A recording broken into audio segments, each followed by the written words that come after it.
કરી શકશો. એટલે એક રીતે શ્યોર થઈ જાય વ્યક્તિ કે યસ મેમ. મારા પૈસા જે છે એ સાચી જગ્યાએ રોકાયેલા છે યસ અને એ ક્યાંય જવાના નથી. Yes ma'am.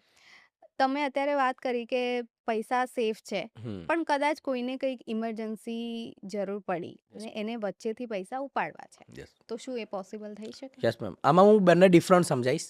બિલકુલ. જે તે ટાઈમે મારા પાસે બી એસઆઈપી ક્રિપ્ટોની હતી. અત્યારે ક્રિપ્ટોનું ચલણ આ હા પણ બહુ ચાલે છે. તો કહેવાય એ ઘણું બધું હતું. તો એસઆઈપીની હું વાત કરું છું અત્યારે. એસઆઈપીમાં જ્યારે કોઈ પણ માણસ એસઆઈપી કરે છે અને 3 વર્ષ પછી એને જરૂર પડી છે, તો શેર બજાર આધારિત એસઆઈપીની વાત કરું છું હું અત્યારે. જ્યારે માર્કેટ ડાઉન હશે અને એને ઇમરજન્સી જરૂર પડી છે, તો એ તો વિડ્રોલ કરવાનો જ છે માણસ, જે કસ્ટમર છે. તો એ વિડ્રોલ કરે છે. તો એ વિડ્રોલ કરશે તો એને તો જીએસટી તો ભરવો પડશે. પહેલાં તો વ્હાઇટની ઇન્કમ છે. બિલકુલ. હા, તો જીએસટી કપાશે. પ્લસ માર્કેટ જેટલું માઇનસ હશે એટલું મૂડીમાંથી પણ એને નુકસાન જશે. તો એને શું કર્યું કે એનું ફ્યુચર માટે એને પેમેન્ટ રોકાણ કર્યું હતું. તો એના પૈસાનું વ્યાજ તો મળવું દૂર, એને મૂડીમાંથી બી કપાઈને આવે છે. પણ અમારા ત્યાં રસ્તો થોડો યુનિક છે. અમે 2 ઓપ્શન આપીએ છીએ.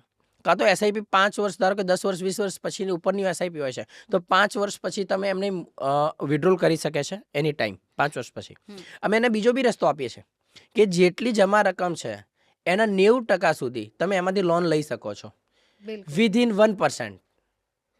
કે જેટલું તમને 12-13% મળે છે એની જગ્યાએ 1% જ છે. અને એમાં બી કપાત છે કે જેટલો તમે ભરી નાખશો તો વ્યાજ ઓછું થઈ જશે. અને એનું જે એસઆઈપી છે એને ડિસ્ટર્બ કર્યા વગર એસઆઈપીની અમાઉન્ટ ભરવાની રહેશે. એક બાજુ એના લોનનો ઈએમઆઈ ભરવાનો રહેશે. તો જેથી એને વ્યાજ મળવાનું બી નુકસાન નહીં જાય.